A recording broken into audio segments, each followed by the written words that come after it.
Greetings all, Tekking101 here. Would you like to accompany me this evening on a journey of delicious ultraviolence and milk? Maybe about like 6 of you got that reference. Okay, so there's a movie called A Clockwork Orange by Stanley Kubrick. It's kind of a big deal, you should go watch it. And the only reason I made that reference is because the character we're talking about today, Corazon, or Donquixote Rosinante, happens to have a tattoo on the right side of his face which looks a lot like the main character Alex's tattoo from the movie. Even though I think I got it on the wrong side, again, because I always mess that up. You know, they need to make mirrors that are just don't invert your image. I don't know why that's so difficult. You just invent that, you make a fortune overnight. But yeah, you know, we've been talking a lot about Totland lately. And here's the thing you gotta remember with a series like One Piece that's been around for like 20 years.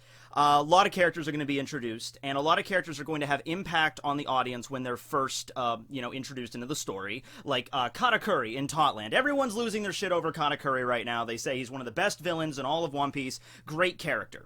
Well, we just got to know him. You know, Katakuri was introduced just, last year. So you give me, I don't know, a few years and we'll see if everybody is just as obsessed with Katakuri. Like, let's see if he can stand the test of time, right? And so Corazon was a character a lot like that as well. When he was first introduced and after we got the backstory with him and Law, everyone was losing their shit over Corazon, but then the Dressrosa arc ended, years pass, everyone moves on, people don't really talk about Corazon anymore, and the same thing is going to happen with Katakuri. I'm sure whenever we get to Wano, we'll be introduced to a badass samurai character, or maybe the Shogun or somebody, maybe a subordinate of Kaido, like one of the Calamities. Not Jack, because I don't think he's going to be like one of the most, fearsome, interesting villains in the One Piece world. Jack seems kind of standard, actually. Like, I'm a big, tough guy that steps on shit. So who knows, though? Maybe another Calamity will be like, wow, this Calamity, the Flood, or the Famine, or whatever, or the Death, just a Calamity named the Death. That'll be like a really badass villain, and that'll maybe overshadow Katakuri. Who knows? But for right now, I just want to talk about Corazon, because Corazon was a really awesome character, and rewatching the scenes with him and Law, and the flashback, and the relationship that he had not only with Law, but of his brother, Doflamingo, and how all that came to an end, it tugs at your heartstrings. It really does. And watching it again, I kind of see what Oda was going for. Oda is tackling the nature versus nurture argument with Rocinante and Doflamingo's backstories, okay? And he's actually making an argument that, evil can exist in natural form. Like, some people are just born bad. Because the way he handles this is you have Doflamingo and Rocinante's father, Don Quixote Homing, decide to step down as a Tenryubito, stop being a celestial dragon, and just live amongst the plebs, live amongst the common people, right? Because he wanted to have his declaration of humanity, like, we are not better than humans, we are humans, we are the same as them, and all the other Tenryubito were just like, okay, man, you're weird. And, of course, Homing was very oblivious to the way that the world viewed the Tenryubito. They burned down their house, and they chased after them with pitchforks. I mean, typical angry mob Frankenstein shit going on here. Just like, burn them at the stake! And they almost did. And you had all this horrible stuff happening to them, and they basically had to live in absolute filth and poverty in a shack out in the middle of a junkyard on the edge of town somewhere.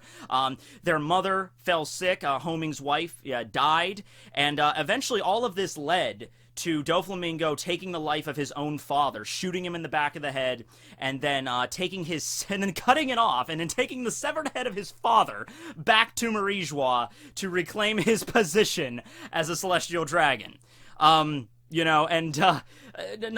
to, spoil anything here, although, you should probably already know if you're watching this at this point, but he wasn't admitted back in. I kind of want to see how that went down. Like, first off, how did Doflamingo as a child even manage to get back to Marijois, like, to the main gates or whatever, and he was just like, let me in, I brought the head of the Defiler. It's just like, okay, crazy kid with a severed head, we're not gonna let you back in. But the thing is, you have to understand, is that Rocinante, his brother, lived through all of that. Every single hardship that Doflamingo had to deal with growing up. Being thrust down from the position of authority of a Tenryubito down into the realms of a normal person, and then even further down into the realms of poverty, having to live in that shit-smelling shack in the junkyard, the death of his mother, the trauma of seeing, not just one parent, but both of them dying in front of you, being tortured You know, being absolutely, like, being strung up and being set afire. I still don't understand how they got out of this. I would like to think that at this point, that's when Doflamingo's Conqueror's Hockey awakened, and that's when he was able to knock out all the angry mob, and they were able to escape. That's the only explanation I could have, because there was one point when they were all strung up, and they managed to somehow escape that.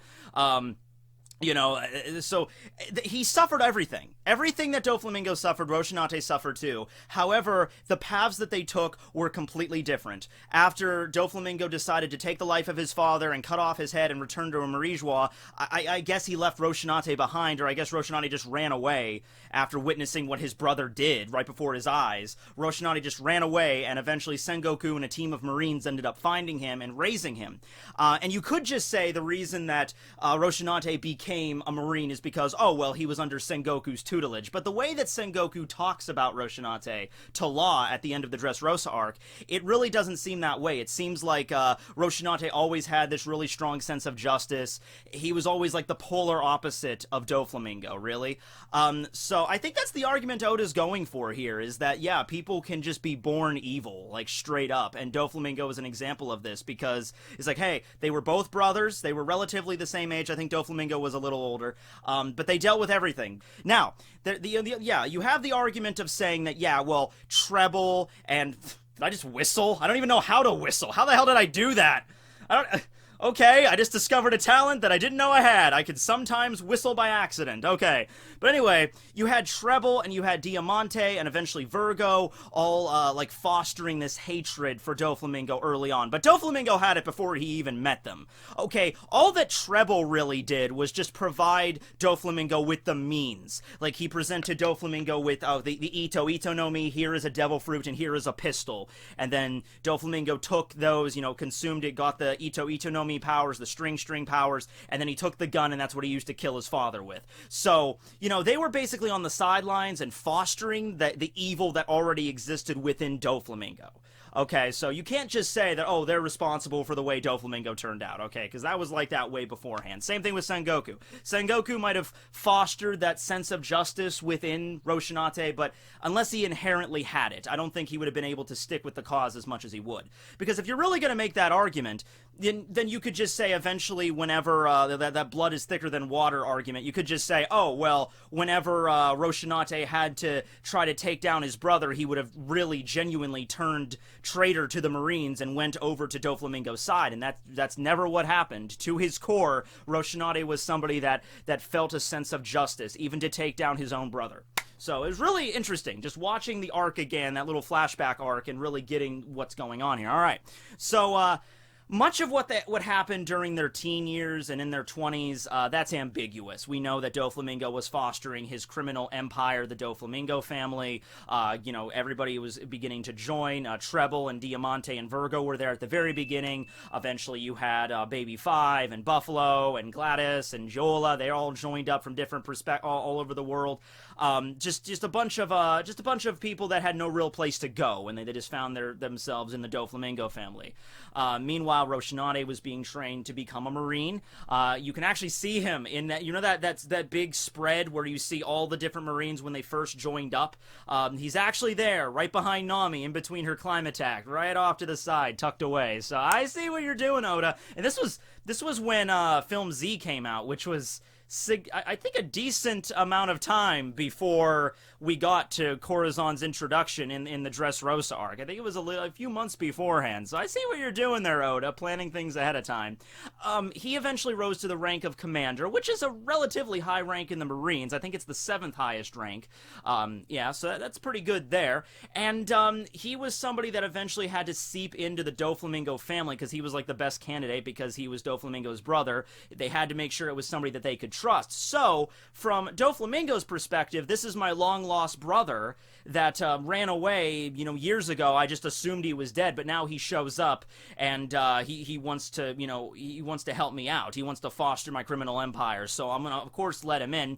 And I think they were also kind of debunking on Doflamingo, because Doflamingo has his family, his new family, like Treble and Diamante, but also debunking on, like, Rocinante being his only blood relative left. His dad is dead, his mother's dead, everyone else in Doflamingo's family that was probably even, vaguely related to him probably had ties to the Tenryubito, so, no connections there, really, that he could really rely on. But then here's his brother, finally. And we don't exactly know how that went down. We don't know how, like, Rocinante, if he just showed up on his doorstep one day and he can't speak, so he's just, like, he holds up a big sign that's like, brother! He's like, I missed you! And then Doflamingo's like, yeah, okay, sure. But he seeps into the Doflamingo family. He achieves the rank of the Heart Seat, or the Corazon, as he's called, because I believe that's Spanish for heart. In fact, I know that's Spanish for heart. Yeah, I took Spanish in high school. I got a 59. You needed a 70 to pass. The Spanish teacher was extremely considerate and nice and passed me, but I did not take a Spanish class afterwards. I can only speak... okay, here's the Spanish I know. Just a minor caveat. Corazon is heart, zapatos is shoes, and ate helado means iced tea. That's it. I mean, like, a little basic, like, Dora the Explorer shit, like, I can count. But aside from that, that's all the Spanish I got under here.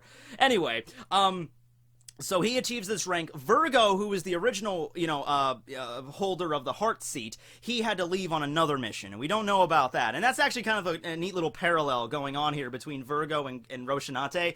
Virgo started off as a pirate working for the Doflamingo family, and he had to go undercover as a marine in order to fulfill a task by Doflamingo. Rocinante started off as a marine and had to go undercover as a pirate into the Doflamingo family, and they both had the same seat. So it's literally Virgo like, all right, I'm leaving, I'm no longer a pirate, I'm gonna pretend to be a marine. And then all of a sudden Rocinante comes up, he's like, oh, I'm a marine, but I'm gonna pretend to be a pirate. Okay, you can have the heart seat now. It's great. But anyway, yeah, so he's the second holder of this seat. And he sets himself up as somebody that's very reliable in the family. He does the job, he gets the money, he kills who he has to kill. That's just how it goes. He has this really imposing design. He has the tattoo under his eye, as well as like the Joker kind of smile, Glasgow thing going on. Doflamingo, of course, has the pink boa that he wears, and Rocinante, Corazon, has the black boa, which is much more imposing. And his little quirk, he has two of them in the family. Actually, he has three. The first one is he can't speak. He's a mute. At least they think that. They say there was a really traumatic event in his past and he doesn't speak. The other one is that he hates kids, so at any time, any place, he'll just grab either Baby Five or Buffalo or any kid that's around him in the family and just beat the shit out of them, punch them, kick them, throw them out of 5-story buildings onto a pile of scrap metal. It's just how it is. And they're a family of criminals, so it's like they don't care. And Baby Five and Buffalo are actually strangely accustomed to this, to the point where they don't even care. So that's some kind of abusive relationship, get to that point. Given Baby Five's backstory, that makes sense, but Buffalo just takes it too. That's kind of messed up, And his last quirky thing is he's extremely clumsy. So, when he tries to walk, he trips all the time. He tries to light a cigarette and he gets his boa caught on fire. It's just full of yucks. Now, it's funny because later on you find out that the reason he hated the kids so much is not because he's a douche. He threw Law out of a 5-story building onto a pile of scrap metal. That could have easily killed him. The dude was like 10 at the time. So, yeah, he's kind of a douche at that point. But it's One Piece, it's anime. Law was fine. He banged his head a little bit. He had a little scratch. He's fine. Doesn't even need a tetanus shot. He'll be okay. But he did that, though, to keep the kids away. He was trying to get the kids out of the family. He's just like, don't stick around. You're going to end up being a pirate. You're going to be part of this crime syndicate, and the Marines are going to come after you. You might die. Get the hell out while you can. So that's why he was mean to Baby Five and to Buffalo and Law when they were kids. But then you have his like little clumsy nature that he exhibits, and you think he's doing that because he wants the kids to laugh and he's trying to entertain them. So I don't know if it's just kind of like a weird dichotomy there. It's just like, okay, I'll beat your face in and knock you into the side of a wall, but then I'll trip and I'll make you laugh because, I like to hear the laughter of children. I don't get it. So Corazon consumed the Nagi Nagi no Mi, which is the Calm fruit, and eating it allowed him to become a soundless human, which allows him to negate sounds from certain areas. He could do this in a variety of ways. He can just, snap his fingers and, say silent, and then a big dome of, kind of similar to Law's room comes out, and anything in this area is completely inaudible to the outside world and vice versa. So he makes this little perimeter, and he can make all the sound he wants. No one outside can hear him, and no sounds coming in will reach either. out of this little perimeter. So that's one way he could exhibit it, and another way is he can just either touch a person or thing, including himself, and then just no sound will emit from that thing or that person. So, he did this with Law when he was trying to make him, make it sure so his screams wouldn't be heard by Doflamingo. He touched him and said, calm. And so, no matter how much Law cried and yelled whenever Doflamingo was killing his own brother right in front of him, and he heard the gunshots and Corazon dying,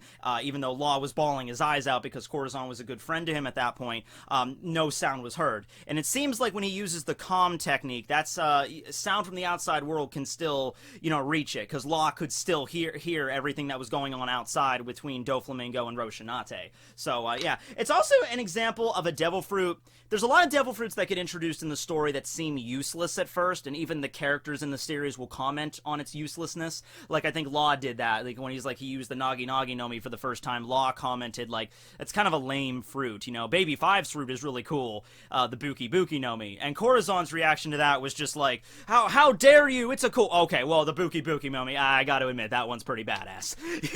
Even Corazon had to admit, like, okay, I have the universal mute button. She can literally turn her face into a bazooka. That one's pretty cool, But it was one of the examples where it was admitted that it was useless in the series, like characters admitted it, but then later on, Oda, like himself, showed how useful it could be. And it doesn't take a genius to figure it out. Whenever I'm sure you can take any devil fruit, any one in the series that looks useless, and the fandom could spin it in a way to make it very useful. Even the jacket fruit, the fruit that is useless on your own, like somebody else has to put you on, you could say, oh, that's ridiculous, and I made a video about that. You go check that out here. But hey, it all depends on the person that turns into the jacket and the person that puts it on. The example I always give, and this would never happen in the series, but if it did, this would be like the strongest devil fruit ever, and that would be if Shanks ate the jacket fruit, turned into a jacket, and then Kaido put it on. Then you would have all the intelligence of Shanks with Kaido's body, which would be like the ultimate unkillable fighting machine in the entire fucking planet. That would be like the most powerful devil fruit in that context. So you could take anything to be useful. But in the situation with the Nagi Nagi no Mi, Oda really displayed how useful it was, where, for infiltration, that's where it really shines. Imagine, you're in this, this mansion and you're guarding something and you have armed guards everywhere and, they're guns and all ready to go. And then all of a sudden your hearing just dies and you can't hear anything. Even like the shots from your gun are completely inaudible. That would mess with you psychologically.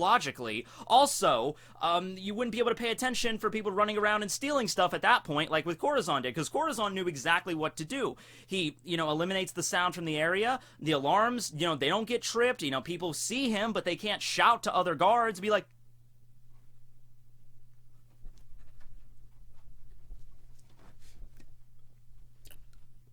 it would drive you crazy. Imagine that, So, yeah, that's a very useful application of the Nagi Nagi no Mi. And with Corazon's death, it is now back on the market. It has been reborn in some way. Considering that Swallow Island, where Corazon died, was a winter island, I don't know. Not a lot of produce probably around. But hey, you also have to consider this. Law was on that island after Doflamingo left. What happened was, after Doflamingo shot Corazon, he killed his own brother, and I think Doflamingo even had a moment where he was just like, man, why do I have to keep killing my relatives? And he shot his brother. And by the way, in the anime, that was like a really kind of serious scene. Like, they show him, Doflamingo, like, unloading on Rocinante. Like, you get to see the bullet holes in him and everything. Like, it's a pretty bloody scene there, They don't really censor a lot there. And the scene where he's there lying in the snow and just clinging on to life and to the last possible second in order to make sure Law gets away. Eventually, Law stays on that island for a while. That's where he runs into Sachi and Penguin, as well as Beppo was on that island. So it's very likely, in fact, very probable, actually, that Law was the one that found Corazon's devil fruit. Because let's think about it, like, where else? I mean, the Marines arrived on the island afterwards, and so they might have it. But it's either Law or, like, in the possession of, like, Sengoku or somebody. They would have the Nagi Nagi no Mi. So it's possible we might see that into the future. If Law has it, it would be like his cherished possession, because this was like his benefactor that tried to help him so much. So he would probably keep that thing safe on the submarine, you know, and probably wouldn't let anyone look at it or touch it or whatever. That's like his prize thing, because Law's a pretty, you know, he's gotten more emotional. He's not completely stoic or anything, but he's not the kind of guy to sit around and talk about his feelings, you know what I mean? So yeah, if that's the case, then aside from that, then the Marines might have it, because they invaded Swallow Island after the whole incident with the barrel pirates and the Opi Opi no Mi, and so they took pictures, a photograph of Corazon to confirm his death, and sent it to Sengoku, so they were there, so they might actually have it as well.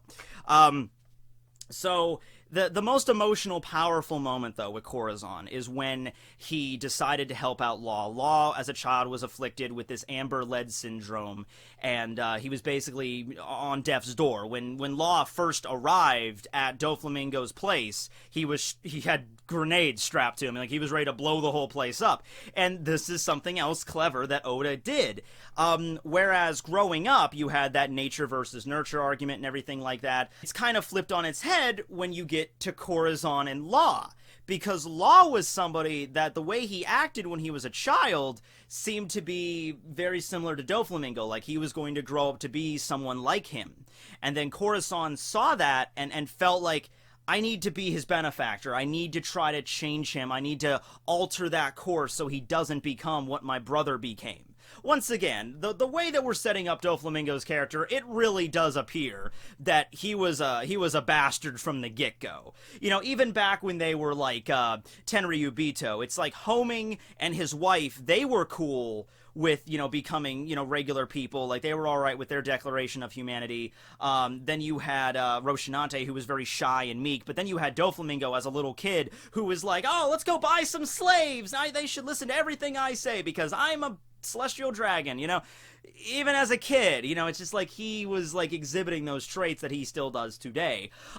So yeah, it really does seem like Doflamingo was like that way from birth, but when it comes to Law, it's like Corazon sees that and like he can change. And so he tried his hardest to try to make sure that he could be healed from this sickness so that he could feel like there is hope in the world and there is freedom in the world and you can go anywhere you want, because the world government was trying to track down pretty much everybody that had this amber lead poisoning, which wasn't infectious, it wasn't like contagious or anything, but thanks to the false spread of information, everyone just assumed that it was. One of the most painful scenes in One Piece are the scenes, the montage where Corazon is taking Law to all of these hospitals, and they're all just like get away, unclean, get him out of here, he's gonna kill us all, he's got amber lead syndrome, what the fuck are you doing?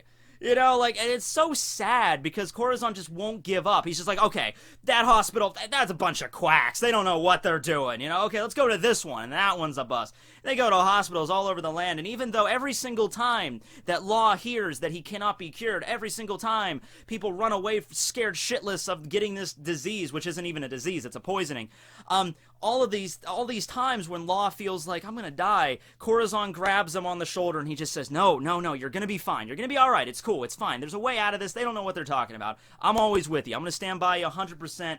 Don't worry. We're gonna find a cure for this. And eventually they do. They find, like, okay, the Opi Opi no Mi, that's the thing right there. You can use that fruit and it can cure any illness. You can kill yourself not kill yourself. You can cure yourself with that devil fruit.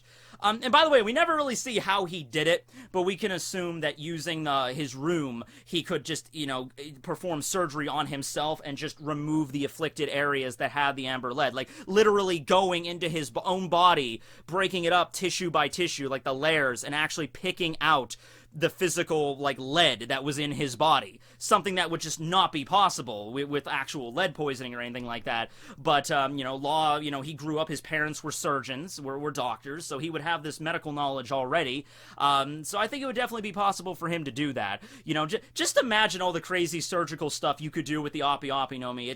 That's just not shown in the One Piece world. Like, if you had a blood clot, something, like, really dangerous, like, if you had a blockage in an artery, like, using the Opi Opi no Mi, you could just literally just pop a section of your chest out, open it up like a freaking book, look at the artery while the blood is still flowing, because when things are removed from you, they still operate. So when you remove a heart, your heart is still pumping blood to your body, even though it is not physically inside of it. So you could just, like, crack open an artery and then find the blockage and just, okay, done. That would be, like, it's incredible, you know? It's amazing what that fruit could do. I made a discussion video about that as well. So that's probably what Law did, something to that effect, you know, maybe the lead was magnetic, I don't know, he took a magnet and removed it that way, I don't know, but he did something to remove the lead from his body, right, and that's how he cured himself, so yeah. Yeah, it was just a really fucking powerful moment there, and then of course it all culminates with that goofy grin, you know, I love you, man, it's all good. Freaking Corazon, man. There was the discussion, and this is something that I wish was expanded upon more at the end of Dressrosa when Law confronts Sengoku.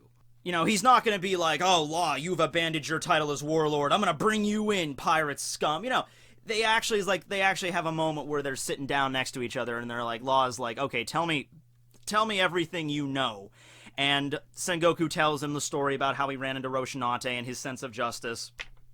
But at the end of that conversation, Law asks him about the Will of D, because that was something that he had ever since he was a kid, but he didn't really know about it.